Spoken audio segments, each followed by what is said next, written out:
We went way deeper, Dude, way further off. That thumbnail for this video is gonna be like Torah chatbots, gay sex robots, and suicide. Yeah, dude, we went way. We went everywhere and nowhere. That's gonna be the title. Yeah, and love. Yeah, to make a good Lex Friedman title. A good Lex. No, just confirm with Yella, okay? I feel like she's she's a good comb for you. Nah, not a good comb. No. If there's Shmiras a bris, Shmiras a zman, and Shmiras a lashon, a wife is definitely can't be in charge of all three of those things. I think. By the way, those are the things that we as men have to be in charge of. We are in charge of our own time. We are in charge of our own speech. We are in charge of our own seed. That is what it means to be a responsible man.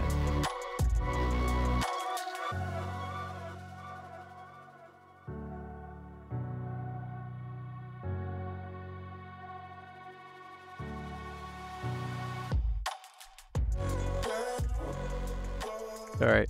I was just wondering, is there halachic grounds that you'd be able to ask a robot for a shaila and actually be able to listen to the psak it gives? Because I know there's a significant amount of weight given to it being a real human being and asking a shaila to a real person. Like, would this chatbot be Jewish? Like, would it be a Jewish court? Even if it would come to the same psak, it would. Even if it says we have to go to a Jewish court, even if the non-Jewish court would come to the exact same ruling in the end, we still have to go to a Jewish court.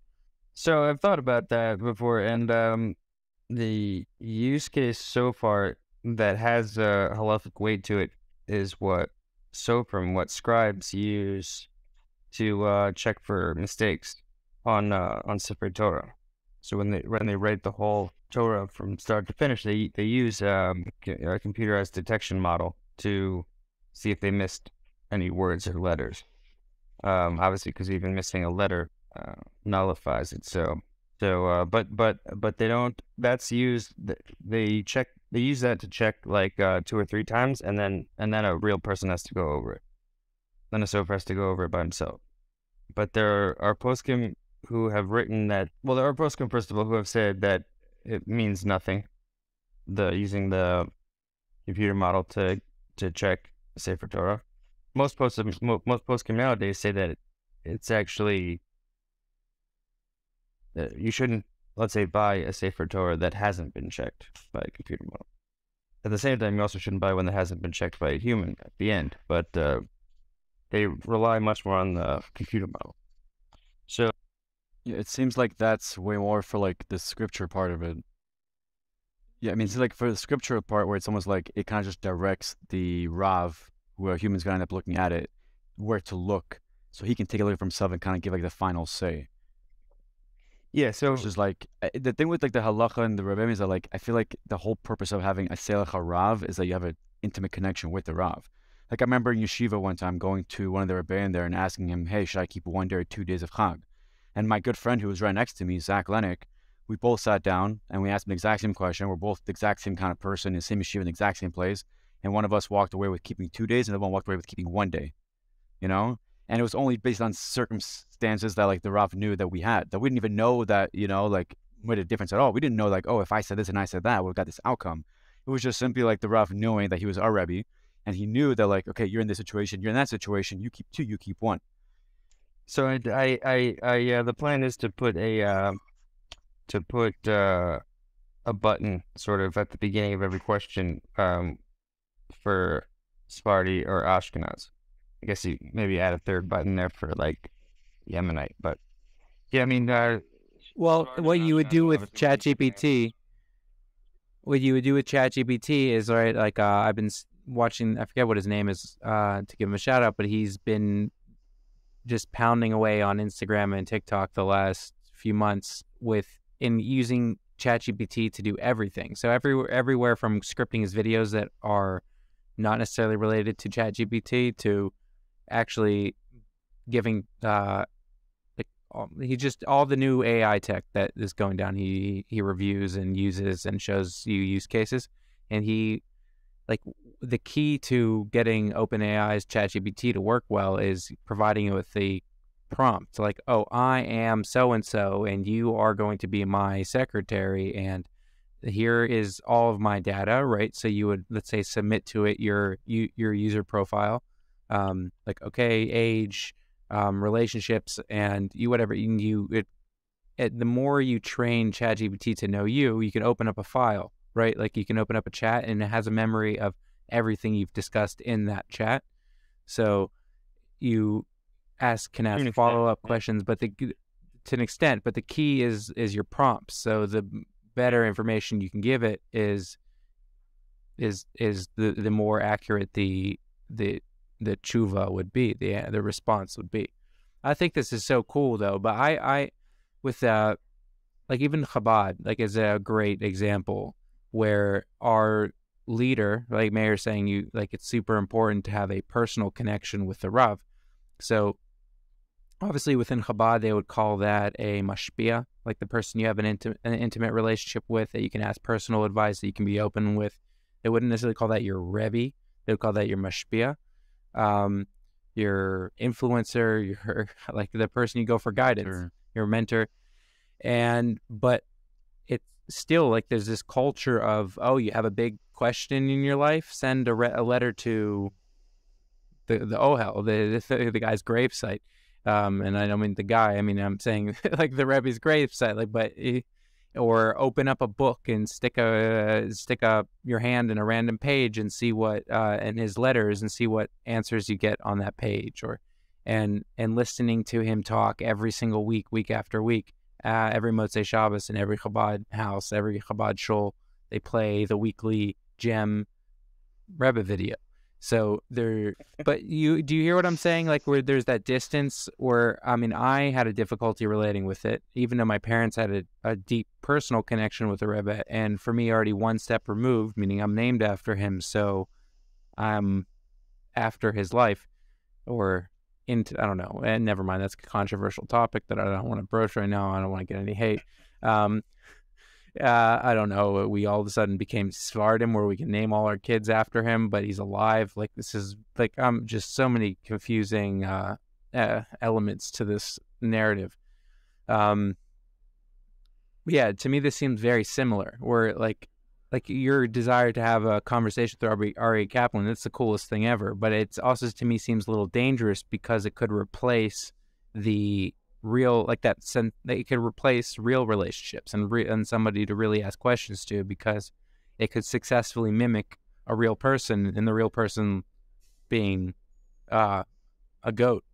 So yeah, The goat. You just thought about like one of the answers just being bah. But no, yeah, that's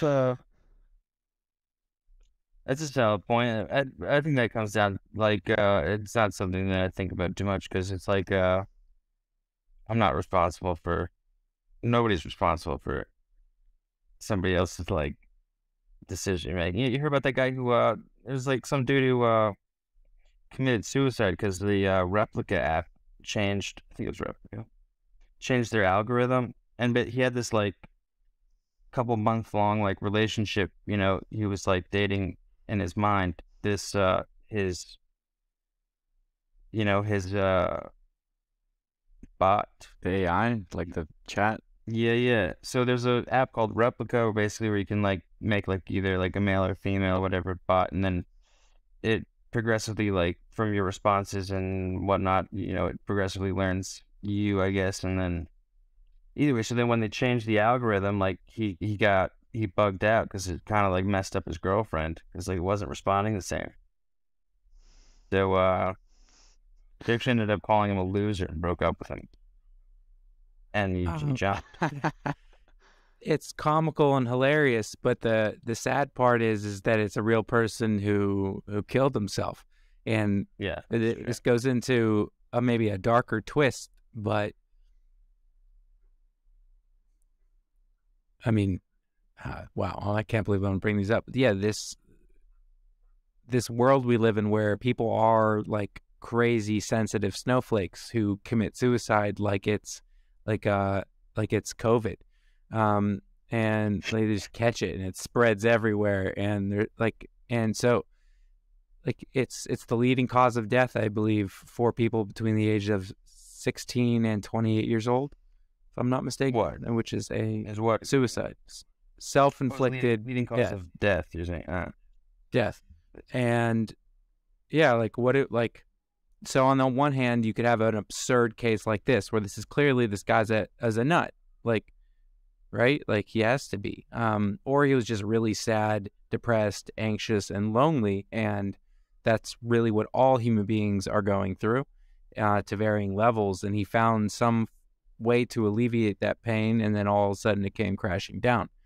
Yeah, so like for me, I had this challenge of laughing at it because I want to laugh and making fun of it and going viral talking about it, and being empathetic, caring, and compassionate for the person and the fact that we live in a world where that's possible.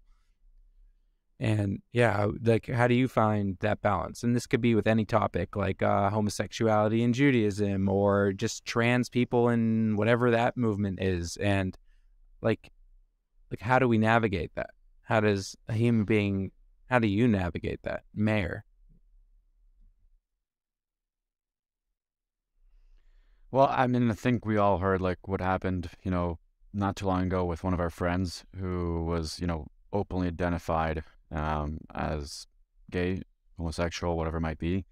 And ultimately, you can read his Facebook posts where he talks about it, and that ultimately, was a decision, it was too much for him to bear, and he took his own life. So it's difficult. It's difficult to have a conversation because, like, I remember talking to the Herschel specifically about this third year over in Purim, the most sought out day of the whole entire year, especially in the year that we were in. Like Purim was like the cream of the crop, the holiest of holiest days, kind of the whole entire year. And he came out to me gay. At the time, I didn't really know what gay was. Like I didn't understand like what it meant to be gay at all. And I remember opening up the Chumash to him and showing him like, wait, Mayor, not allowed. Sorry, bro. Do you understand now what it means to be gay? It's just like this. No. Is this what are you saying that right now? No, but like I didn't even understand like that there's someone that I know that like can be gay. Like I didn't conceptualize it like until he actually went and like understood me. He's like, no, dude, like I'm only attracted to men and men only ever. I'm like, okay, dude, like I don't understand what to tell you, but like I want to do I know? Can you do it? You put it in the chat. Yeah. I can talk about him openly. He came the year I got married, so like 2016 to 2017, 2018. Yes, no, you probably don't know him. But yeah, last week I just got a message, and it was just like the Zoom info and like website for someone named Hirsch funeral, and I'm like, and I hadn't thought of him in 6 years. Like I knew him, and a month ago I was on Facebook for the first time ever, and so I mean, obviously we could jump and assume it's the gay thing. I think life is more complicated than that. That to me seems a little bit simplistic and reductionistic to say, oh, he was gay or identified as gay, or I was attracted to men and was also an Orthodox Jew and believed in the Torah and heard from people that he's an abomination and a disgust, or not him specifically, because no one would say that to your face, but people talk about just homosexuality and people who have sexual kinks and that particular sexual desire, tendency, or whatever you want to call it. Yes, I agree. I don't think you can generalize and be like, okay, because he identified as gay, this is why, the root of all his problems and everything else. I mean, it could be, we don't know. That's not for us to go back and decide like whether it was or it wasn't.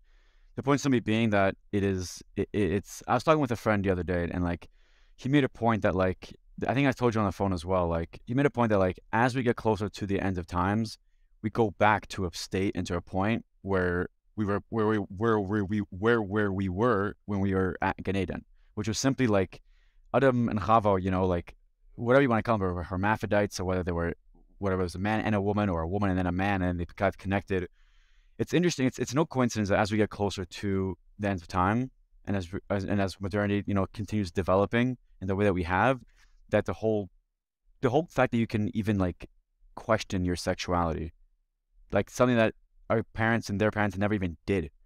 To the point that we have it like it's in every single movie. It's in YouTube. It's like even Budweiser. You can't even drink a beer without having the controversy put up in your face. It's so in your face. Like you have to think about it. You don't have an option but to think about it. Like most people, like you saw what happened with Anheuser Busch. Like you see what happened? I mean, how they gave, like, posted, yeah, the most American. They gave like a trans lady, like the most American beer of like, they gave like a trans lady, man, whatever it was, like a platform, not even to market, just to talk about things. But like they give her, some Bud Light in her, kind of like in her name to market out to her Instagram followers or his Instagram followers, and then like their shares dropped like 30%. Yeah, And like the point being is that you can't. It's no longer something that you can be like, yeah, like you can't deal with it. Like there's got to be something in place or something to the very least be able to talk about it, because it's already permeated through every single part of our lives, with social media, with its family, with its friends. and I would say people that we know about, like it exists. Something has to be done to the very least, at least talk about it, because the not talking about it will always be worse than talking about it. Always, always. Like the rejection of the fact that it does exist will always be worse than the ability to actually talk about it and head on. It's very difficult to have conversations. Like I think one of the guys that wrote about the whole entire thing, he mentioned that like the rabbi at the eulogy never once spoke about the fact that he was struggling with it. Should he not? I don't know. Like you're saying, was it the cause, the root of all things? Who knows? There's no way of knowing. But seems like to be a pretty big factor for Herschel at the very least. 100%. It's something that maybe are there communities that talk about it? I don't know. Is there not? I have no idea. But like, should there be 100%? There should be something to talk about. And I remember Rabbi Zwei talking about it a long, long time ago. And the way that he looked at this was like back in 2010. I remember listening to Mashir in Yeshiva about it. And he brought it up as if it was like something so common, so normal. And all of us at the time were like, I have no idea what you're talking about. Like, I don't relate to this in any way. Like, it was almost like ahead of its time. And all his point was simply saying is that like the exact way some people might have a porn addiction, or some people might have a cigarette addiction or a nicotine addiction, or some people, deal with ways in certain things. He was saying like it's the exact same way. Instead of treating it like a mental illness, treat it like something that anything you want to be worked on. Like there's infinite amount of psychologists, there's infinite amount of success coaches, there's infinite amount of people to help you out in whichever area you are, trainers of basketball or in a gym, if you want it to change. Because I think many of the people who want it to be, they don't want it to be, they don't just want to identify with it. I know specifically with some people, like it was not like, they did not look at it as a gift. They didn't jump into it and be like, oh, what a gift that I identify gay, or what a gift that I like men. Most people do not look at it as a gift. I mean, but I don't look at it as the opposite. What? Because I don't look at being straight as a gift. I don't really look at it at all. I'm saying, do you look at having like good football skills as a gift? Do you look at being able to talk well as a gift? Do you look at being like living well as a gift? I'm not saying there's things that are not gifts and there are gifts, but many people, it's not like they take it and be like, oh, like thank God I am like this. Many of them, they do want to change, or they want to at least be accepted for who they are. It's not just like, well, those are two. I have to jump in. Those are two totally different things. There's wanting to change and wanting to be accepted for who you are. And like I would just to abstract it a little bit, or to make it personal. I have many characteristics that are characteristic of me that I don't always look at as a gift. And some of them, yeah, I could work on and change. But then also, like, it's not all about working on and change as you've been trying to ingrain in me and work hard.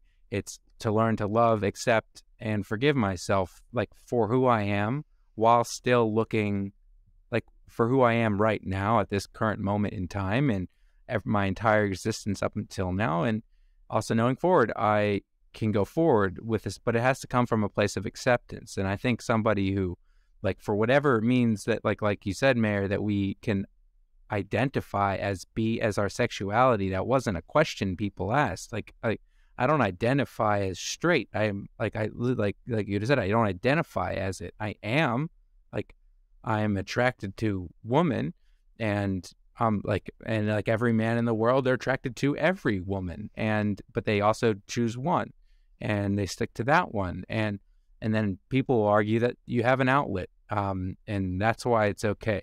And that's why it's different than whatever part of you. I'm curious to have this conversation with both of you. I think the boiling point to to the whole entire topic in general is, do you think it's nurture or is it nature? Is this something that you're born with and can't change? No, or is it something that develops over time? that can't be the boiled down the approach, because that's like literally a question that you can ask about everything, and it's totally ambiguous, and it's always yes. And like, so it can't come down to that in my book. It's always That's yes, like, what? it's always both of them. It's nurture and nature, and like with the, it's what's There's the this difference? one What's the difference dominant between the over two? The other? I know that choosing to do a physical act is a choice. Like, right? Like that's what, I guess that was what I was hinting at before. Is like, I can choose to sleep with only my wife, right? Like I can choose that, and I can also choose not to sleep with everybody else. And even when opportunities arise, and even when it's difficult, you're good looking, and not all of us have that choice. I don't have a choice. of course I mean, no, I don't have that. Nobody's trying to hook up. Ain't nobody trying with me either. Yeah, many. Like, but I'm just. What you mean, dog? I remember you What does that mean? before marriage. Yeah, I remember me before marriage too. You have that choice. For you, it's like, I could get with anybody, but I only sleep with my wife. But most of us dudes are just like, I'm lucky I found one. That'll. Right. But I do think the existential sense of I will never be able to be with somebody, because like I would say I remember a certain rabbi, Rav Dweck, getting in trouble for giving his shiur on homosexuality, and his perspective was one that I had never heard before, and I found it to be like extremely nuanced and empathetic, and still rather rigorous. And he got, obviously it was a contentious issue, but clearly it's one you have to deal with, like you said, Bear. Like, you have to address it. And one thing that I remember him stressing is that it doesn't prohibit anything. It says a man shall not lie with a man like he lies with a woman. And that's what it says in the Torah, and that's what the commentaries say. It doesn't say anything about what you're attracted to. It doesn't say anything about maybe even anything up until like sleeping together. Like who knows? And like, many of us like masturbate, and many of us watch porn, and many of us like Mindful from the froze. internet. But I think that's the point that kind of goes along with Mendes, is that it's pretty obvious that somebody can be gay and never have a homosexual encounter, and somebody can be straight and have homosexual encounters, and you find this all the time in prison, Right. For all of us, for whatever, if you've ever been to prison, Mayor, you don't have to go into detail about your prison stay. Look. Yeah, but right, it's a famous thing in prisons that perfectly straight dudes who have even pretty what you might call stereotypical masculine energy end up having homosexual encounters. Right. Does that make them gay? No. Maybe. I don't think so. But does a gay guy who never has a homosexual encounter, is he gay? I don't know. Yes. No. Like, I don't consider myself straight or gay. Like, do you think of yourself in those terms ever? I don't. I don't consider myself straight or gay, or I just think of myself sort of as like, it's a amalgamation of thoughts and feelings. It's not like Right. So, you know what I'm saying? I know what Not really. I don't. Think of yourself as a unified entity. I'm not. You I'm saying, so is it generally just fluid? Like, I don't identify. It's not like an identifying thing. I'm not this. I'm not that. I just exist, and I have feelings, and I have thoughts. And No, somebody asks you a pointed question, right? Somebody asked me a pointed question: are you straight or are you gay? So then I have an answer to the question, but like, I never think about, right? If not prompted, I don't think about myself in those terms. Like I never walk down the street and like, that never pops into my head like, oh, I identify straight. You know what I'm saying? it's funny because like I don't think anybody does. I think that there's way more people who wouldn't initially have questioned themselves that do now because of what has happened throughout the social world when it comes to just things being more on the open. And I think to Mendel's point, what Dweck was saying in general, I think the main word that he used, and by the way, like I remember like one of the Rebbeim talking about it, maybe we're doing this right now, which was like, the mission talks about like, don't talk about sexuality in front of more than I think 3 people. Maybe you guys can correct me if I'm wrong. They don't talk about aberrations in front of 1, don't talk about another topic in front of 2, and like don't talk about sexuality in front of more than 3 people. So like there is some value in that because people are going to take what you say and skew it and kind of take it to their own directive ways. And I think Rev Dweck, what he simply put in that shir, especially at the end of it, was he called it fantastic, right? He called it fantastic that the idea of it exists. And his point simply being is the exact same way that like atheism is fantastic that it does exist. Why? Because now that atheism is so prevalent and so thought forward, it makes us question more about our faith. That's all it does. That doesn't mean you're going to lose faith anyway, but it helps you, if anything, deepen your faith or deepen your belief by asking tough questions. Be like, oh, like I wonder what my answer for that is. It just gets you further down like a pathway which you haven't initially thought. That would have never been possible if someone else who anti-believes what you do would have brought it up. So I think ultimately, like, yeah, like the fact that as a society, these are things that are way more out in the open, it does make people walk down the street as you're describing that maybe yourself don't. But I do think that's many more people, especially from younger age. I mean, maybe we weren't so when we were younger, where it's a bit more, you know, trying to find yourself in general, like who are you? It's a bit, you know, easier when we kind of grow up the way we did. But I think for much younger generations, where they grow up with this, my younger brother who's 13 years old, like comes back home, just making jokes about it or just talking about it. And it's not bad, it's not good, it's neither of those things. It's just the fact that the idea is rummaging and that it exists, where you can either, yes, like I have, like, you know, he's a 13-year-old kid that has other kids in his class. And one of them comes out gay one day. And it's like, oh, like, what is that? Like, to me, it happened when I was in yeshiva when I was 20 years old. You know, it's a bit different. I'm not a fully formative male and everything like that, but like, it's different when like people start at a much younger age where they're way more susceptible to information changing who they are or ideas changing who they are. So yeah, I do think that like it's become way more of something that people who maybe had initially questioned, or people that haven't even thought about it in the first place are just thinking about it. And it's not meant to say, I think I agree with you guys, and it's not like, am I gay or am I straight, do I identify, do not identify?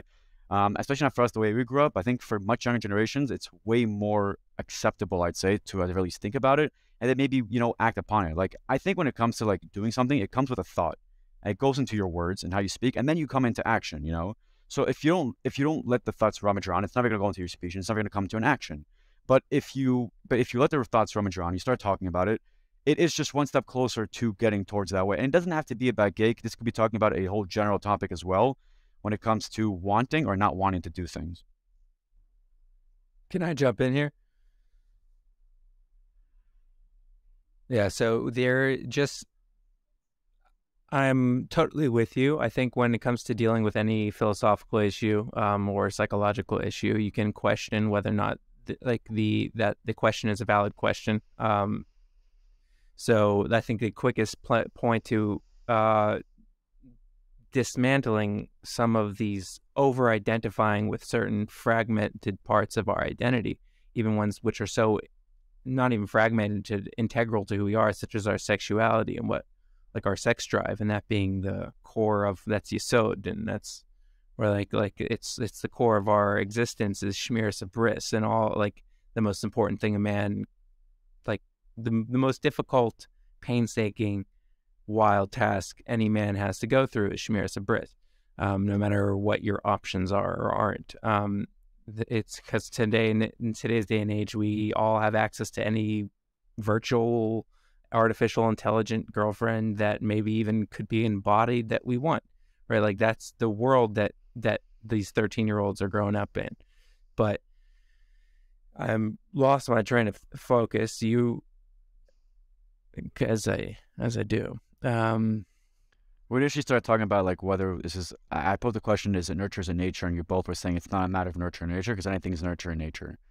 That's how we like initially like, I was like the boiling question is like, is it nurture in nature? And then we gone off. Right. And said that. And the question, and to rewind, the question was, we started off with this guy who had a girlfriend who was a robot and committed suicide because she got an update that he didn't like and it changed her identity.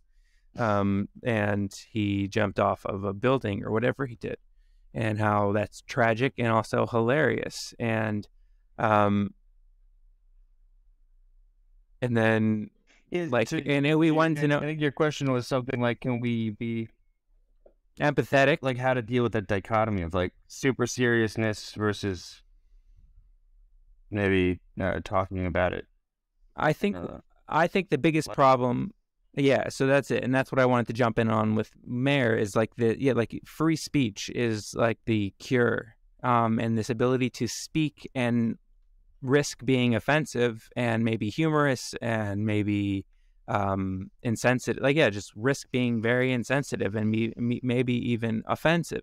And that's what free speech is. And so if it's just rummaging around in your head and it's a question that's been prompted to you, that ideally my kid's not going to be prompted with that question until they're 16, 18 years old, but that's not maybe never. They'll never be asked the question, how do you identify? But you're right. As soon as you're asked the question, it's something that it's a binary that is like could either be accepted as a reality or not. So being able to speak freer. So if more rabbis who have nuanced opinions that are sensitive to the times and sensitive to the individuals and sensitive to also the body of Torah and the world of Torah, who could speak freer without risk of being totally dismantled by somebody who inevitably is going to disagree with their opinion, and put them in chayrim or whatever they would do. If that was open, if that was available, then I think we would, as a Jewish community, which is ultimately what I care about, I could care. That's not true. I care about the outside world because I live in it and my kids grow up in it and whatever. But from my prime care is my kids and my community at large. So I do think this podcast, this platform of people being able to speak and people being prompted, like Rabbi Breitowitz being prompted with questions from an actual crowd of people, and they're unedited, and he answers all of them, and to whatever degree that he's willing. Like, he's an artist, and he's as incredible of an artist as I've ever listened to or seen. And he has the most infinite, like, so he always prompts. He's like, I'm gonna get in a lot of trouble for this, like, and he's like, he's like, when you walk down the middle of the road, you're gonna get hit by traffic on both sides. Yehuda, do you know that mission? Better. Do you know that mission that I was trying to quote, Yehuda? Which one? About being a rabbi? Mayor, you're about teaching in front of the crowd. Yeah. So sexuality, you're not supposed to teach in larger than a group of one. And that's the one. Of one. One. It also talks about Ma'aseh Merkava, Ma'aseh Bereshis. Those are topics that it can be entirely true, even if the Gemara even if the Gemara says that straight out, it must mean something else. Yeah, it has to. Because kids have been learning, Gittin and Ksubis and Kiddushin in large groups for hundreds of years. So, yeah, it's clearly has to be. Did you ever learn about the sugya of Mukas Eitz Baratzon? I don't believe so. What is it? What's the overview? It's basically it.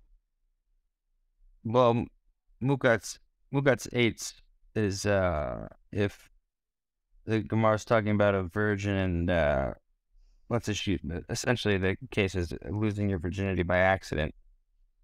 And it deals with different extremities of that. And then there's it's not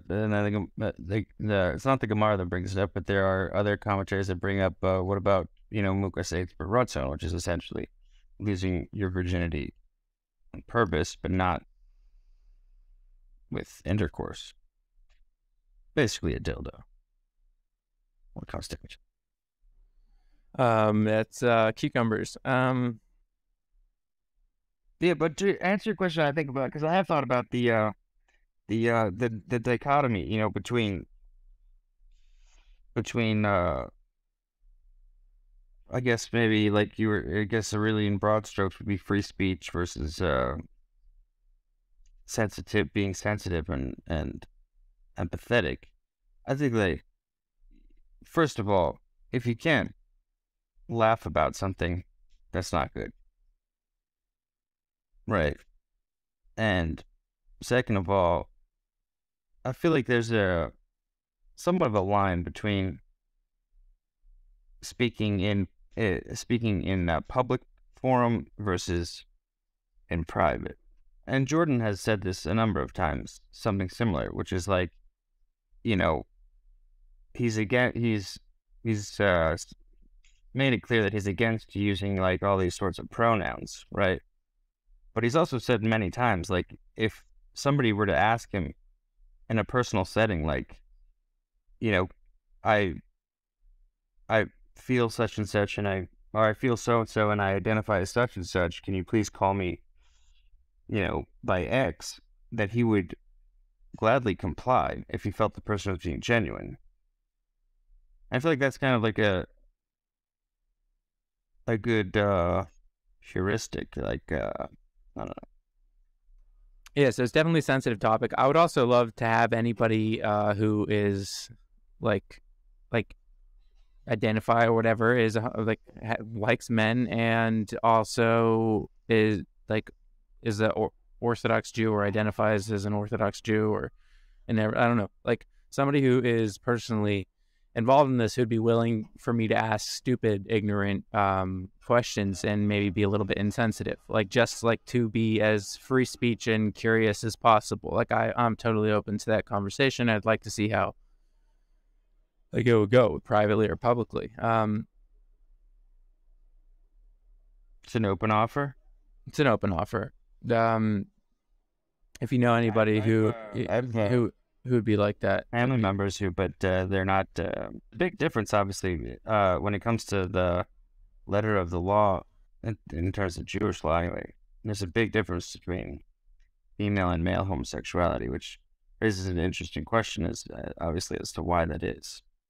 And it kind of also gets to in my opinion, gets to the root of what's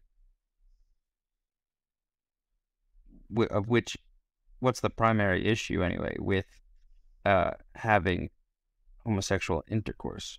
Again, I make that distinction because somebody can be gay and never have a homosexual encounter, and somebody can be straight and have many homosexual encounters. So it has nothing to do with being gay. I've said this many times, the Torah has nothing against gay people whatsoever. And in the colloquial sense, what you and I, call a gay person, the Torah has absolutely nothing against that one bit. Can you speak a bit more to the dichotomy you're making between the difference between male and female? Because it is obviously very different. Like, what are the differences that, can you speak more to that? To start, for starters, the Torah itself does not, in any way, it doesn't condemn, really. It's not even forbidden, according to the Torah, female homosexuality, or female homosexual encounters. It's only inferred from don't do what they did in Egypt, right? Correct? Because females had homosexuality was something that they did in Egypt, we learned that it's also prohibited. Right. But it's very clearly a rabbinic prohibition, whereas what people think of as male homosexuality is. But again, so I mean, obviously, what's the obvious difference between men having sex versus women having sex? A man is ultimately a spreading machine, right? He's there to spread. A woman just doesn't need to have any say in any matter, in a horrible world, but and she could still be used to reproduce. But a man who, I don't know, but I'm wondering, just masturbation, is there, it's basically the same thing. It's the exact same thing. It's the exact same thing. Yeah. It's the exact same thing. And if you look, actually, it's the exact same terminology is used when describing Er and Onan, the two sons of Yehuda, who died. Right, who died early. They were married to Tamar. And they pulled out. They pulled out and or went in the wrong way. Yeah, it's strong pullout game. But there was it's the same terminology used for that and homosexuality. So obviously the main difference between men having sex versus two women having sex is ejaculate, right? And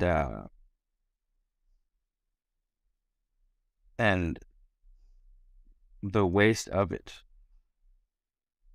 So from when I look at it, really the prohibition really is a prohibition of waste, and it's somewhat interesting if you look a little bit deeper as to what the rectification is in heaven for male homosexual sex is a thing called kafakela, and without getting into what that is, it literally just means like a slingshot. Kaf means like a spoon, and that kela is a slingshot. But whatever that is, it's there are two other things that we know that have the same exact the same tikkun in Shemaim, and one of them is wasting time, and the other one is wasting words. So it's pretty. I've always found it interesting that wasting seed, time, and words are all require the same rectification. And we all waste time and words. I didn't know the words part was on the list. That's really it's an awesome triangle to try to weave. And unify. It's all in waste.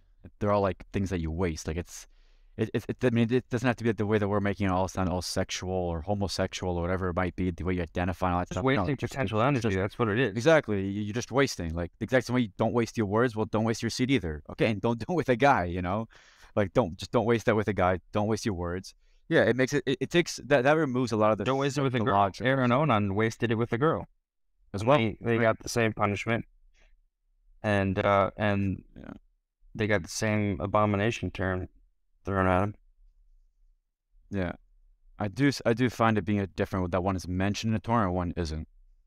You know, which one? You're saying that homosexuality is mentioned, then yeah, like explicitly mentioned. Every woman should and does. I mean, could masturbate. All right, like that's and every husband should be making sure to do that to his wife. If he's not, I'll say that as a declarative statement. Like just like I don't. This podcast sponsored by it's Blue Chew, Blue Chew and GSweetGspot.com.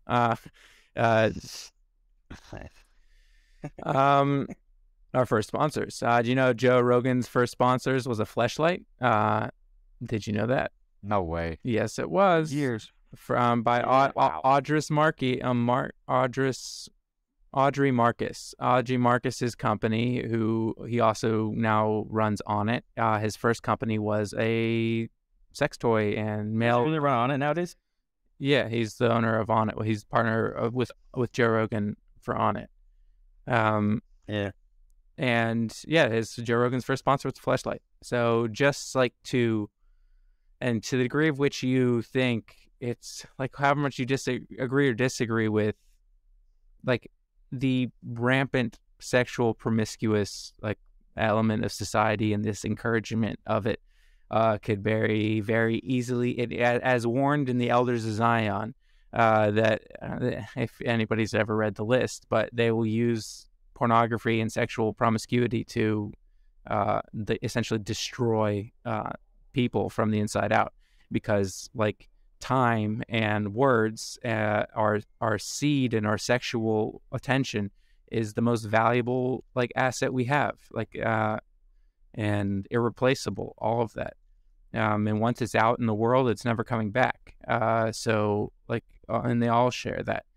And for me, like, I've been open about it so I can talk. It's just like the worst part about watching porn wasn't like the porn. It was like the fact that my brain is sucked into something for 15 minutes, an hour, whatever it is, that time that's gone with it. And like, it's not just wasted time, it's misused, like, and like belittled, and like when yeah, like that's like it's really that they're both that for me, both of them happen at the exact same time. And I wonder how the speech part is integrated, because I haven't thought about that. This is another form of wasting potential energy. They're saying how it's integrated within the specific action. Yeah, and that specific one, because I feel like they all, like, maybe they're just two lined up. But maybe I'm just trying to be too creative. Well, if you comment, yeah, have you? what's his name? Ari Shafir has a joke about that. Who leaves comments on porn video? Like, who is the time? Who is the time to start typing? Yeah, that's like, which hand is he using? Yeah. You're serious. Yeah, you got serious issues if you're leaving comments. And they do, and that brings us full circle with, like, people have serious issues and they have outlets. Like Gabor Mate was talking about it a lot, and Ellie Nash. He, like, just how when you look at your addictions and you, like, when you're trying to break them, at a certain stage in the process, they say write a thank you letter to your addiction, because, like, the fact that you're alive here, like, it was a survival mechanism that allowed you to, like, to round the edges or melt away when you needed to, and like it's like you have to say thank you, whether it's the weed or the drugs or the alcohol, or like there's a certain amount of, like, it provided you with something, it played a role. So yeah, all these people we're all sick looking for medicine, and some of us, like, and there's only one true medicine, like there's only one real medicine, and I think we touched upon it with our, like, I don't identify as, like, this fragmented piece of an identity. Like, I don't identify as that. Like, and I guess that's one of the positive elements of this, the questioning of identity that's going on in the world right now. So it does force us to ask questions of our own identity, like, and what do I actually identify as, like, that hadn't been provided prior, and we wouldn't, like, and trying to integrate a very fragmented self. Like, I can have an online personality, I can have a relationship with my wife, I can have, like, and then different cultures and subcultures and shoals and all these different fragments of myself, and what is my core identity? What do I want to identify as?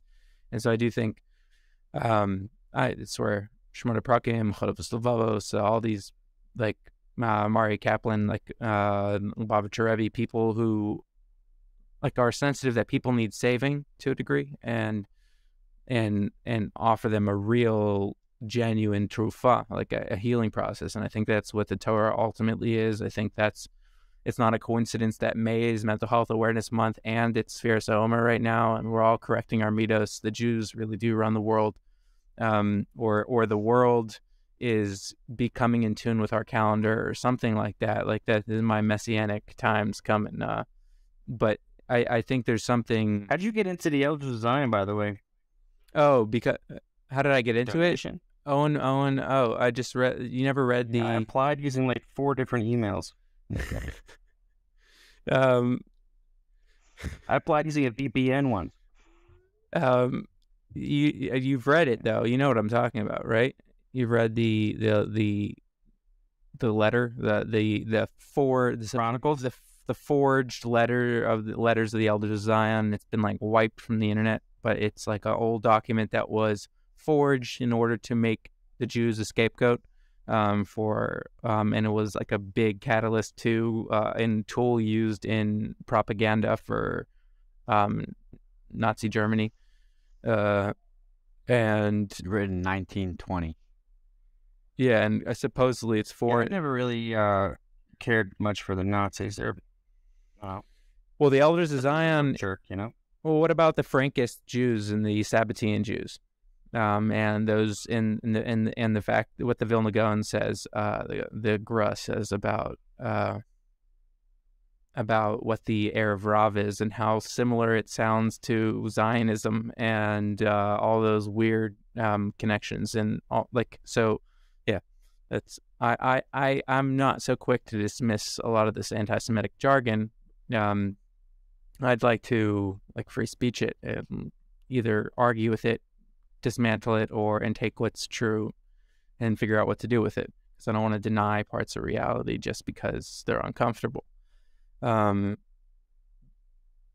you guys find that at the early stages of what Kanye was going on about, the whole anti-Semitic thing? Did you guys find that particularly actually anti-Semitic?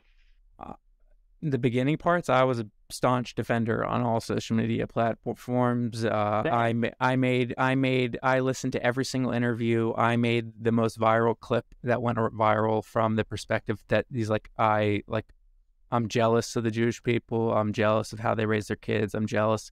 The single and only clip that was made and then reshared and got millions of hits on TikTok. I clipped it and put captions to it. Yeah. That was my claim to fame. I changed the narrative because there was only out of hand at some point. Oh shit! He got out of hand. Netanyahu. I don't think he was particularly. Wait, Yehuda, why? What are your thoughts on that? How'd you take it? You find it anti-Semitic, or you found it as the truth? At the beginning, like the initial comments that he made. Or was he outside of that arena somewhere? DEFCON. And then he did that interview with Lex. Yeah. So I think and then the interview with Lex, I did not find it to be anti-Semitic. Well, I think it could have been. He could have said what he was trying to say better. But that's Kanye in general. Like listening to him talk, it's kind of like similar to listening to Trump talk. You know, you have to put on Trump filters. Realize that he's never going to finish a sentence, but if you try to do your best to follow him, remembering that it's Trump talking or Kanye talking, then you can see what they're saying and realize that there's nothing behind it. There's not like a feeling behind it of anti-Semitism. He was pointing out something in his personal life. Right, a problem that he has in his personal life that is no doubt true, and that also extends to other people's lives as well. That also is no doubt true. And I think he just said it in Kanye fashion. I think he got out of hand. That's what he posted after the whole entire thing. He posted on Twitter, was like, "I like Jewish people again." He's like, "Well, made me change my mind. I saw Jonah Hill in 21st Jump Street. I saw Jonah Hill. I like Jewish people again." Yeah, exactly. It's a joke for him. You can come off your high horse. Exactly. Yeah. I mean, there's no doubt that people at certain levels of influence and popularity have to be, I think, do have a responsibility to be somewhat more careful. I think because of the amount of crazies there are, but I think it was an opportunity to become. He's not a thinker. It was an opportunity for everyone who wants to be, I guess, closer in terms of Jewry and more anti-Semitic. It was a great opportunity to jump along on someone who's a billionaire, has a massive reach, and censor him. It put all those Jewish organizations more at their cause. It helped them gather around together and find a common enemy on the public sphere. Gather around, be like, okay, we're going to eliminate this guy, whether it wasn't, whether he intended, whether it's Kanye's way of saying, Kanye things. The fact that you brought up, Donald Trump, he says some crazy ass whack shit too. And he somehow became the president of the United States while saying the crazy shit that he has, So, it's okay to say crazy stuff. And for some reason for Kanye, it destroyed him. And for Trump, it made him, two crazy people saying crazy destroyed him things, also. Who, Trump? Yeah, I mean, it both made him and destroyed him, I think. Ultimately, he became president, and he's going to run again, So unless you look at that as a destroying, but Yeah, I mean, you have two different people saying both of them crazy things, and they get drastically different results, you know? And I forgot who it was. I think it was a good friend of ours, what's his name? We're not gonna say names. But a good friend of ours, he called me about it, and we talked about it for like a while, and he was like, listen, like, if anything, like, Kanye's point's being proven true with everything that's happening around him, you know? Like, the very fact that he gets banned on every... From Yeah, like, it's like, Jews run the world. You get canceled. Like, oh, you see? To me, They do. To me, that's like to me, there is the air of Rob out there. There are the people, there are the Jews who hide behind the cloak of Zionism and anti-Semitism, and they get away with it, whatever they want. There are these organizations that are literally there to extort money from people in the name of Judaism, and there are horrible people out there who will use any tool that can get them what they want, especially extremely powerful one that they get the card to play. And using these woke mob tools for our cause was my least favorite thing in the world. The who's the sex rob? The Boteach family disgusted me. They absolutely disgusted me with their whole response to it. It was just cringe and made me so upset. And I was the Kanye thing. To the Kanye thing, and then the Kyrie thing, and then the Ben Shapiro, and then the Candace, and like they started all this beef, and they put a poster, raised money to put a full page ad in the New York Times, and it literally looked like a Nazi propaganda poster with with Kanye West on one side, Candace Owen on the other side, and like things they said out of context and misquoted, and like black and white, and then Ben Shapiro at the bottom, like this Jew, this Jew, it was just horrible what they did. And this was posted by Rabbi Shmuley? By Rabbi Shmuley and his daughter Chayalea or Chanalea or something like that. She's like a big feminist activist for the Jewish woman community. Teaches like college classes and is like a big angry, like a very stern, angry, passionate voice on social media. And I don't know, I was like, that's annoying. It just, really, really annoying. And like, I'm like, why do we have to lean into the stereotype of whiny Jews? Like, to me, let's be the comedic Jews and the humorous Jews. And people got upset at Dave Chappelle. Like afterwards, like what, like go watch a fucking hour of Kill Tony, and just like watch a couple episodes of that and just see what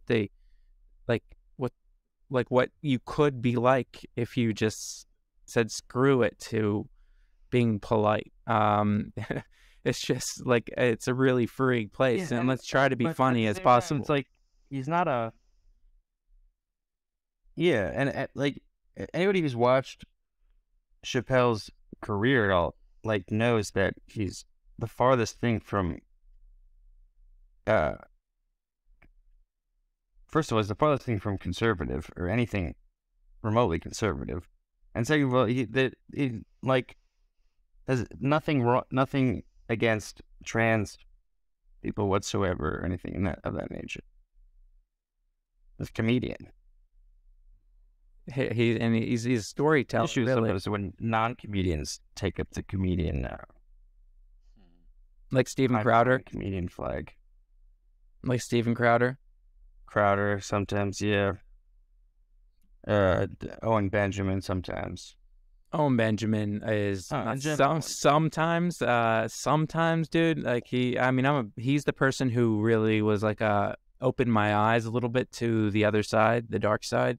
As somebody who seems to believe what he's saying, and I don't know, the flat Earth stuff really like makes me tune out a little bit, but I do think that there's like the one of the tools, I forget who said it. There's Nietzsche. They'll have the people say the people you dislike say the truth, and people you really like say the lies, and like that's one of the tactics. And so, and then they will have the people who tell the truth seem like clowns, and like meaning there's if you have people who are spewing lies spew the truth right next to it, it makes the truth like mixed up. And now anybody who says that factual point is is incapable of communicating that truth because somebody else said it. Like you so when you have like, I don't know, to me that would be if I was a cabal and I was all powerful, I would be getting people to my political opponents and people who I'd like to silence to say some absurd things, and then yeah, that's what I would do. And I would also be able to call you a racist or a bigot or an anti-Semite if you criticized me. So those are a pretty good defense. Like that, I'm on that team. Yeah.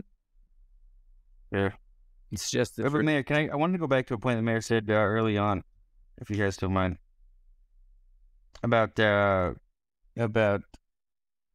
having a Rav, that might that something like a chatbot posting might take away from that. And I've always found it interesting and informative, really, that in the first chapter in Pirkei Avos, it says twice "Aseh lecha Rav." One is in like maybe the 5th Mishnah, and one is in like the 16th or something like that, 17th. And one of the commentaries points out that in one instance, Aseh lecha Rav is put next to Bi'al Tarbet Asarot. Don't tithe more than a 10th. Right, don't give more charity than you can handle. And the other one is right next to Aseh lecha Chaver. Make sure that you have a friend. So the commentary points out that there is an aspect of Aseh lecha Rav that's pretty bland, and that's the one that's like, you call the rabbi and say like, oh, I just used this fork with this dish, like, can I do I have to throw it out, or what do I do? And that can be anybody who knows. Yeah. And then there's the aspect that's right up next to make for yourself, have a friend. And that's much more of like what Mendu's talking about, having a mashpia. So, the idea of a chatbot would definitely not be, of a Boteach chatbot would definitely not be in any way to replace a mashpia. It would be there as a technical type of Boteach. But it possibly could. Like the same way you mentioned earlier that, people are taking their lives because the new upgrade changed their girlfriend. So, that's the question I've always had. Like, can people actually develop intimate relationships that at the very least they believe in are intimate through an AI or through a chat box? Can people develop intimate relationships with this type of technology, you say? Yeah, and I'm not saying the crazies. I'm sure there are crazies that say they love it, but like I feel like can there be a healthy, intimate relationship with a chat box that actually benefits you in life, whether it's to be more successful, to be whatever it might be, to have better relationships with other people around you, to influence more, to affect more, to be more, to feel better, whatever it might be. Like, do you think like you can healthily have an intimate relationship with an AI or a chat box, or not? Can I ask? I think we're going to top of it. Can I ask? Great question. Yeah. It's a real question. I just to think of it, like, it made me think that I have intimate relationships with authors of books that I've never met, right? Like, meaning it's maybe not a two-way street, but like a certain form of intimacy that I have towards that author, that book. And it's intimate in the sense that my life has been altered, shifted, changed in the most intimate of ways due to my relationship with those books and said texts. And we believe we can develop an intimate relationship with God through his creations, whether it's his book or his world. So there is a sense of like intimacy involved with the inanimate to a degree, because to the degree of which it animates. Point. And how much different would that be? It's so true. Like, well, we have a book that we hold, true and value in this truth of all existence, and it's a book.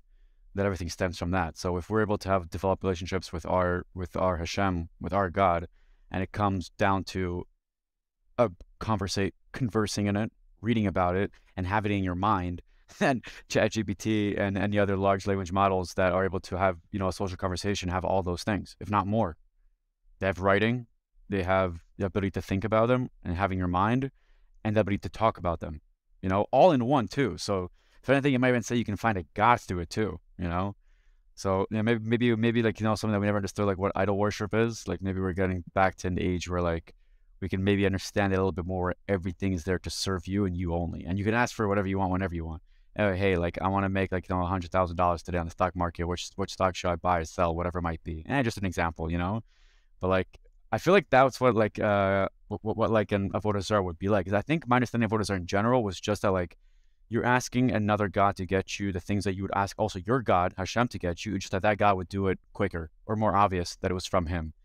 I think that was up to my understanding of Avodah Zarah. It was like the part was really would do it without any consequences. Correct. Exactly. No consequences. So you ask for it, you get it. You don't have to work for it. You don't have to put down for it. You don't have to go, offer a sheep or whatnot, a korban to get what it is that you wanted. So like, I mean, doesn't that sound very much like ChatGPT if it can get to that kind of, not ChatGPT, but AI in general, if it gets to like that point? That's literally like we're creating everyone's own ability to have a unique God for themselves. It's crazy. I think there's a point there though that at least as of today anyway, is important to remember that they're not dynamic systems like the Torah is. Like that's why just going back to Ari Kaplan, incidentally, that's why he named his translation of Chamishe Torah as the Living Torah, because to read the intro he writes about it, but it's because it's a dynamic document. It's alive and breathing. Whereas, for instance, everybody knows, even with something like ChatGPT or with OpenAI's GPT, the best you're gonna get is info up to 2021. So it's a dead interface, so to speak. Whereas the Torah is ChatGPT 4, it's a ChatGPT 28 or 69 or 100. Well, so that's what I said, as of today. Right. No, but even if it's database, but its database is general intelligence. It's database that it has access to is pre-2021 or up to 2021, but it also has access to all the upvotes and downvotes and people's responses going into it at this current time. And everybody who's asking questions, it does have access to that as a database, and people's language patterns and how they respond to questions and what corrections they make. All this natural language that is currently ongoing. In that sense, it is still living and breathing, but that's only due to our input. And that's I think a special thing to note. In any live model, it's not. But yeah, it is. I'm getting too technical. You're correct. Yeah. Yes. Meaning it's the only. Okay. So the update the software. The update is our input. Right. That's you're right. Okay. So it still needs our input. It's us that are keeping it alive. The degree of which it's alive, the degree of which it's like we can continue contributing to it. In that sense, I think the Torah is like that as well. Sorry, interrupted. What were you saying? I think that's what the Torah is as well, and that's what Ari Kaplan is pointing out, is that it's out, like it's living to the degree of which I'm living, like in relation to it and contributing to it and adding to it and utilizing it in this current moment. Like Rav Ovadia said famously that he knows more Torah than anybody in history, because everything he knows more Torah than Moshe, or I forget the exact quote. Because everything that has been written, every Shiloh and Shuv, every book, every print, it's just more Torah to learn. That's why no one could really know Kol Torah Kula anymore. There's a Yerida Sadoros, there's the degradation of the generations going down in the sense of like away from our Sinai, of like we're away from wholesomeness. our ability to know all of medicine, our ability to know all of Torah, our ability to know all of science, and to know all of anatomy, and like it's gone. It's not all of anatomy you could do, but like just to know all of anything is gone from the world almost. There used to be people who knew everything. The Rambam knew everything. He knew all medicine. He knew all of the philosophy of his corner of the earth, and all of Torah. And then said that here's all sure of Torah. If asked the in another Rambam, book. though, in his time, if he knew everything, he would answer in the negative. And the what? I'm sure he would say, I'm sure if you asked the Rambam, do you know everything, he would say no. Everything there is to know about From his the perspective, field of medicine. He sees more questions. Right, because he's a philosopher and he knows that the wisdom is. Well, because he's there, he's at that level. Right. I think Whatever level you're at, I feel what you're saying, Manny, is just that like there's just see more. I think what Manny's saying is like also it's just infinite amount of data. Like there's too much data now to be able to have it all in your mind. Like we have overrun the ability of just like simple truths. Like of course questions. Any good philosopher will always know that like there's another question to be asked, and questions only bring on more questions, and there's no end to it. And that's kind of like the whole entire fun, but the whole entire like journey in like philosophy. You just keep on going for the questions. Like it's not even just the questions now. It's just like the data is infinite.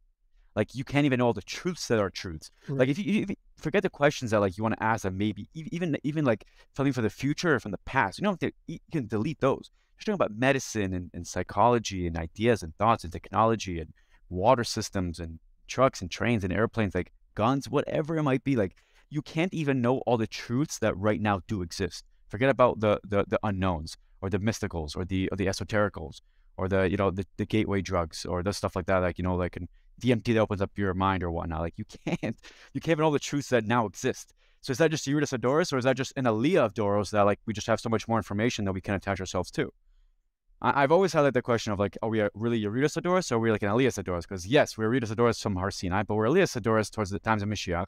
And in between that, if anything, we're way more knowledgeable than any average person 150 years ago in a sense of, again, basic, general, conscientious knowledge of how the world works and how the world understands. And I think it does vertebrate the way that we exist. So yeah, I'm way more the philosophy of like, and we are yeah, definitely and soon you'll be able to ask Aryeh Kaplan every single question and thought that you have on a moment's notice, like in a dime. Like you'll have access to all that, and then in whatever way to bring it back, but whatever other tzaddik is put into like successfully, and like meaning in a way that you, like the user who desires that feeling that they are connecting to a Rav Aryeh Kaplan or getting actually what he would say, like it has to be good enough that they would like accept that, right? It has to do a good enough job at mimicking who it's modeled after, or mimicking a human being for that matter. No, that is wild. That's also like pretty much what its system's built for. Yeah. There are other things in it. So can I get to phase 3 for a second? Yeah, because this touches also Get the phase what? 3 of my the phase 3 of my idea touches on something that Mayor I think just touched on a second ago, which was, or he almost touched on, which is kind of like truth, and maybe like you could say like the fluidity of truth, but so phase 3 really is ultimately to have a system that's strong enough and well trained enough on our corpus of writing, on Jewish writing or Torah writing, that it can act as a moral overlay to other systems. I kind of came to this idea because there were many questions. There are technical questions and philosophical questions when it comes to using artificial intelligence in the real world that bump into moral issues. For instance, a technical question that this is something that a company like Tesla deals with, with using artificial intelligence in self-driving vehicles is the famous, what's the thing called, the dilemma with the trolley it experiment. has a name. The trolley. Yeah, the trolley experiment. Trolley test. Yeah. So that's a real world moral conundrum that Tesla is trying to figure out when it comes to their AI model for self-driving cars. Is how would an AI model, how would your car running solely on AI deal with that situation? You'd have to tell it to prioritize one or the other. The driver prioritize the pedestrian, prioritize the largest number of pedestrians. It could probably Again, it's the answer to the question. It's going to be statistics. So the utilitarian good, the one that provides the system, the overall system at large, with the greatest statistical benefit to society. So if it's going to pull the lever and get the train to move from 5 and kill one person, it's going to do that, and it's going to have to calculate. That's not the Torah's. That's not the holistic answer to the question. Yeah, I mean, the Gemara deals with this question. The Gemara doesn't deal with the straightforward answer. The Gemara doesn't deal with it on mass scale, like consistently in programming a machine. What would you have it do?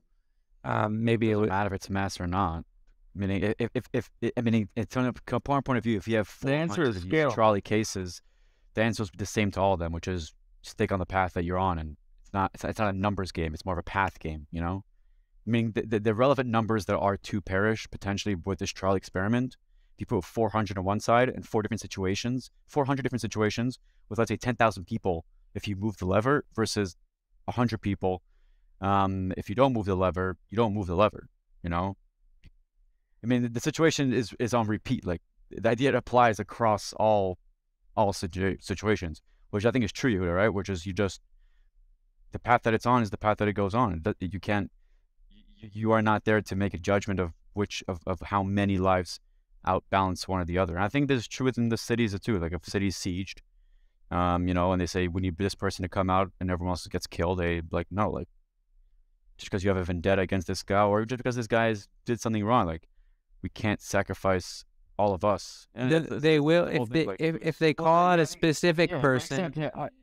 If it says if you call out a specific person, then you do send him out. Actually, but if it's just you have to pick one person, you're not able to pick a person, and then the whole city gets sieged. To me, that doesn't make much sense. I don't see anybody actually going along with that halacha. Well, think about it. Let's say you're in a city and somebody's like, "Yo, just send out Milo Yiannopoulos, and we won't destroy your city." Dude, I'm sending out Milo Yiannopoulos. Yeah. But then at the same time, in order to, if ever, having the ideology that I wouldn't send it out is gonna, yeah, I did. Nice Jewish boy. Have him on your podcast, Mandy. You can have the gay guy you've always been wishing to have. I know. Any day. He got canceled. You'll get demonetized, man. Right away. Wait, sorry, what were you saying now? I don't know. You're saying the city going out. We asked. Either way, but how? Like a car, right? How would you can't you can't program a car into that situation really, because you can always throw in a variable, right? You can always throw in a variable that would make it more reprehensible on its face to a regular human, right? Let's say you stack the numbers 5 to 4, but so you might say, well, obviously so program the system to take out the least amount of people, right? But let's say the 5 are all death row inmates on the side of the road picking up trash, and the 4 are kids crossing the street at a school or whatever. I'm saying obviously in each case scenario, it's going to be they could be complications. Like, yeah, if you're on a street with a bunch of death row inmates and a bunch of children on the other side, like, if that's the scenario that comes up, then yes, it might do the wrong thing in that scenario. But the claim at large, it's going to keep the numbers down and create the maximum possible benefit for the most amount of people. I personally would prefer my car to like give you the moral choice, like prioritize driver, like These are split. like I personally, It comes up on the screen. Decisions. I that's what I'm saying. So like it's like I want my car to have my best interests in mind, meaning, and I'm very selfish, so I want it to save me at all costs. If there's a choice like that, like, and it should be. That's not necessarily the moral thing to do. Maybe it is, maybe it isn't. I'm not saying it's moral. I'm just saying it's definitely not the moral thing to do. I don't think it's the moral. I didn't say claim it was moral. I didn't claim I'd be a moral driver either. Like that's like but I would like as much like say, and then you can give individual responsibility to how a person programmed their car. So like, so if they program their car that way, you can put them in prison. Like that's okay. Like you can put them in prison for that if you'd like. But they don't program it. Tesla. I know, but the same way you were able to choose Sephardi or Ashkenazi, you should be able to choose. Like, you know, when you step into your Tesla, like you should be able to. Part of the startup guide for a Tesla is how many people do you? Yeah, you can put it in. Exactly, do you want people to die? You can put it in sport. You can put it in sport mode, right? You can put it in cheetah mode, or whatever. Gas chamber. And then you can put, and yeah, and you can and you can program it to do whatever you want it to do, but it's like in a shared database. So if anything goes wrong, it's very clear what choices you made, like in your predetermined choices. Yeah, that's so interesting. It's such a crazy concept. It's like you can be a judge for like the pre choices that you've already made. Yeah. Yeah. There's a show that did this actually. It was called Upload. Yeah, Upload on Amazon. Anybody see it? Talking about The Good Place. No, it's called Upload. You should see it. Access to Amazon, dude. I don't either. Yes, I know you're logging. At some point, I did. Yeah, hell yeah. No one's ever. That's Amazon's secret, by the way, to making separate accounts. Is no one's giving away their Amazon like password. Like that's just not something people give away, because if you have somebody's Amazon password, you can buy whatever you want. So nobody's sharing that with their cousins. Yeah, the joke is there's only 2 people paying for Netflix. Everybody else is like, Yep. Everyone else is on somebody else's account. Oof. I think it's time for us to wrap up, because I'm gonna have to edit this shit. Why? I thought everything was perfectly clean and great. I know we are editing. Certainly, I am going through this with a fine-tooth comb. Yeah, give it to you, Ella. Well, one of your guys' first podcast, you went way out there on the which one? Masturbatorial talk. What do we say? And you guys went pretty deep into porn addiction. I think it was even maybe your first podcast together. On porn addiction? Yeah. But this is way different. This is, you got your introduction. We went way deeper. Dude, way further off. That thumbnail for this video is gonna be like Torah chatbots, gay sex robots, and suicide. Yeah, dude. We went way. We went everywhere and nowhere. That's gonna be the title. Yeah, and love. Yeah, to make it like a good Lex Friedman title. A good Lex. No, just confirm with Yella. Okay, I feel like she's like a good I feel like she's a good comb for you. Nah, not a good comb. No. No, my wife cannot be my. She might be, if it's there's Shmiras a bris, Shmiras is man, and Shmiras a lashon. A wife is definitely can't be in charge of all 3 of those things. That's too much. I think. But by the way, those are the things that we as men have to be in charge of. We are in charge of our own time. We are in charge of our own speech. We are in charge of our own seed. That is what it means to be a responsible man. So you're pro-choice? No. for a dude. Your piece, Mondays Yeah, pro but just to male choice. throw one last thing out there that pro male choice is what's it called? I thought we mentioned something earlier that I think has interesting tentacles, which is the idea of free speech in Jewish thought. Because kind of, if you think about it, there is and there isn't.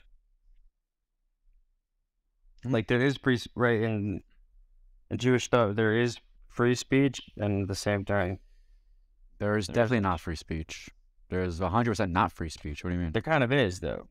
There's no free speech. Right. There's first you cannot say that you get killed for saying. not free speech. No, I'm saying the way that we use free speech But is you who, can say though? whatever you want. I mean, you can't curse God's name in public. You're done. There's literal things, words you can't say God's name. Forget public. You can't say God's name on your own. You can desecrate God's name. It's one of the commandments. Like free speech is not definitely not free as the way we look at free when we say it in America. When we have like, you know, my Second Amendment right. No, my Second Amendment. My First Amendment rights. That we do not have that at all. Yeah, I didn't think about that particular all. aspect of it. Yeah, There's no not free there's speech no at all. punishments enforced by courts of man that have to do with speech alone. Right. That's what I was thinking. There are no punishments. There's no, the Rambam clearly lays this out that, yeah, you don't have, there are no, yes, you have free choice over what you think about and dwell on. But you do not have free will over what pops up into your mind. And then he says you also have, there's no punishments for anything that don't involve an actual action. So yes, it's free, but I think what Yehuda, if this is what you're saying, or not saying, correct me, but that there are consequences to your speech built into the system. It's free. You're absolutely going to say whatever, but it might mean you end up out of the community. It might mean that you don't get to sit on some board. It might mean that you don't get to send your kids to a certain school, and whether or not, like, it might mean those things. But yeah, it's totally your free will choice. And throughout our history, we have people who got up and said things that they believed were true and got them put in cherem, or got them demonized. And then it ends up that they were right for standing for what they thought was true. And even if, like, your speech is consequential and it does matter, and you should make sure you're speaking to and speaking for what you stand for and believe in, even if it's prohibited and not allowed, and maybe especially if it's not allowed. And like that is our duty as Jews, and that, like, is to care for our speech. And Lashon Hara is a real thing. And our speech is extremely powerful, and speech is creative, and speech is destructive. It's the defining characteristic of man is his ability to speak. It is our soul, and that's what makes us unique. And our entire being, our entire makeup, the entire human experience, individually and historically, globally, whatever, is to refine that, like that, like, it's all towards that aim, to refine our intellect, which is expressed in speech, and our understanding and comprehension. Like, that's, talk about having a unified aim. Like, if you realize all of history is that, and my entire life is for me to be the greatest version of myself in relation to that as my goal, and everything in my life is there, it could either distance me from it or bring me towards it. So yeah, guard your speech. It's free. Even if a human being always has free speech, even if he ends up in prison, he could say it or not say it. That's like we do want to protect it, but in the end of the day, even if there's no government protecting it, we still have it. Saying really well said, Mando. I love that. It was a great flow. But I think what you're ultimately, like, the point that you're saying is that, like, Lamais, at the end of the day, regardless of what society runs, what religion you're in, you always have the complete free ability to actually use the words that are coming out of your mouths and intentionally put them out the way you do. whether you're in prison, whether religious prison, whatever it might be. Like you ultimately, then it's true. You only do have free speech. Like you might have consequences for it, but you ultimately have the complete volition to be able to say what it is that you wish to say. Right. And Judaism has minimal restriction at all on your speech, like halachically, and then for sure consequence, like halachic, like that a court could prosecute you for and give you punishments for, they don't exist.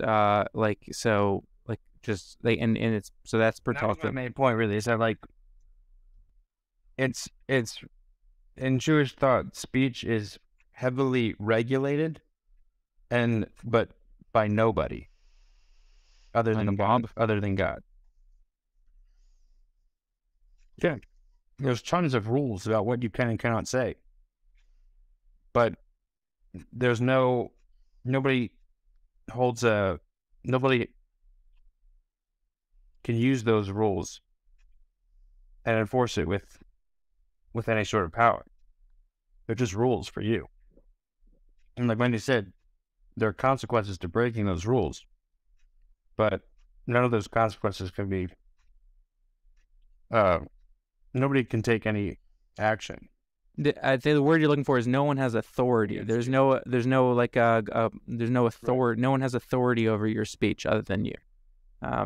You are autonomous, fully autonomous. That's something that that's a point that Jordan makes, I think rightly so. Sometimes he'll be like and who's gonna regulate it? Like that's I think at the crux of his whole issue with it is like, what are you gonna regulate it? Who's gonna do it? Speech Whoever walking does around like there's gotta be flaws. Right. That It's goes. gonna get tyrannical. Yeah, that's why leaving it up to every individual to regulate their own speech, because we all know we don't speak totally freely at all times. Like we all are very inhibited in our speech. Like we don't say whatever we want to say always. And maybe that's a bad thing. But like we don't like I don't want to upset my spouse. I don't want to upset my kid. I don't want to get in trouble. I don't want to hurt it. Like we all leaving, and I don't get fired from my job. Whatever the limits that you're willing to set for yourself on your speech is up to you. And I said that's why autonomous vehicles, if they're gonna, it should be up to you how to select which driving mode the car's in. I disagree with that. It's not even possible. I don't even know if it's technically possible to do that. Yehuda just said he disagrees with the possibility of it being an option. It's for sure possible, dude. There's no reason it's not possible. Like next week is what I'm saying. Like there's no reason it can't be as simple as flicking a button. Prioritize driver, prioritize pedestrian. Like just that simple switch is possible. It's definitely within the realm of possibility. All right, big guys, I gotta run. Pleasure. This was a lot of fun.